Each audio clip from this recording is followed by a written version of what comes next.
Rowdyism చేయడానికో అలాంటి భావన మళ్ళీ ఉంది.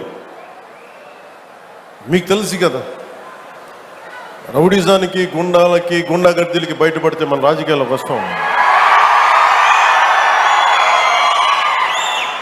కేసులు పెడతాం, వస్తే 29లో మేము అంతు చూస్తామంటే మీరు రావాలి కదా. మీరు ఎలా వస్తారో మేము చూస్తాం. నాకు వారి మీద, వైసీపీ నాయకుల మీద ఈరోజు చెప్తున్నాను, మొదటి నుంచి చెప్తున్నాను, వ్యక్తిగతంగా నాకు ఎవరి మీద కక్ష ఉండదు. మనస్ఫూర్తిగా నా గుండెల మీద ఆత్మసాక్షిగా చెప్తా, నాకు ఎవరి మీద కోపం ఉండదు. కానీ మీరు సగటు మనిషిలో, ఈ దేశంలో ఉన్న సగటు మనిషికి, సగటు మధ్యతరగతి మనిషికి, సగటు రైతుకి, సగటు యువకుడికి, సగటు యువతకి మీరు కనుక భయభ్రాంతుల్ని క్రియేట్ చేస్తే దాన్ని ఎదుర్కొనే కదా ఇక్కడ దాకా వచ్చాం. మీకు 151 సీట్లు వచ్చినప్పుడు కదా, నేను 2 చోట్ల ఓడిపోయినప్పుడు కదా మేము ఎదుర్కొని బలంగా నిలబడింది.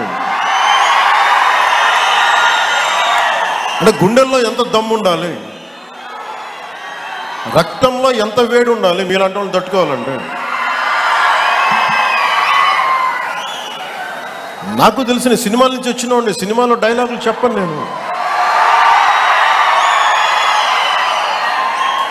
కుత్తుకలు కోసేస్తాం, మిడకాయలు కోసేస్తాం అంటే కోయడానికి మేమేమన్నా చొక్కా ఇప్పి చూపిస్తామా?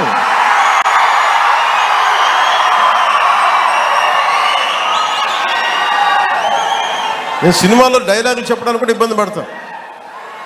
సింహం గడ్డం గీసుకుంది, మేము గడ్డం గీసుకోలేదు. ఈ సరదాగా ఉంటాయి మిమ్మల్ని చీరప్ చేయడానికో సరదాగా చేయడానికి. నిజంగా గడ్డం గీసుకుంటే ఎంత దరిద్రంగా ఉంటుంది చూడండి, ఆలోచించండి. స్నానం చేయకుండా, మట్టి కొట్టుకుంటా. అంటే ఇవన్నీ ఏంటంటే సినిమాల్లో చెప్పిన డైలాగులు. అవి ఎందుకు చెప్తున్నానంటే సందర్భానుసారంగా చెప్తున్నాను. ఖచ్చితంగా మీరు అద్భుతమైన పాలన చేసి కనుక ఉండుంటే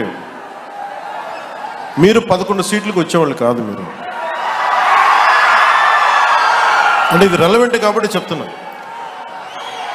ఇది కక్ష తీర్చుకునే ప్రభుత్వం కాదు. ఇది తప్పులు చేస్తే శిక్షించే ప్రభుత్వం ఇది. అలాంటిది అంటే ఇది ఎందుకు చెప్తున్నానంటే మీకు వినండి, మళ్ళీ అరవండి. మీ ఉత్సాహాన్ని కాదని మీరు వినండి. అంటే మీరు అరుపులు అరుచుకుంటూ వెళ్ళిపోతున్నారు, వాళ్ళేమో బెదిరిస్తామన్నారు, కోస్తామంటున్నారు. మళ్ళీ మీ ఎర్ర జెండా శక్తి తెలియదు వాళ్ళకి. మీ గుండెల్లో ఉన్న ఆ వేడి రక్తం గురించి తెలియదు వాళ్ళకి. అంటే కడుపు కాలి ఉన్నవాడికి కష్టపడి పనిచేద్దాం అనుకున్నా మళ్ళీ తిరిగి కోపం తెప్పించుకోండి. పని చేసుకుని తల ఉంచుకొని పని చేసుకుంటూ వెళ్ళిపోతున్నాం. నిజంగా 11 సీట్లు వచ్చిన ఆ పార్టీగా నేను గౌరవిస్తున్నాను.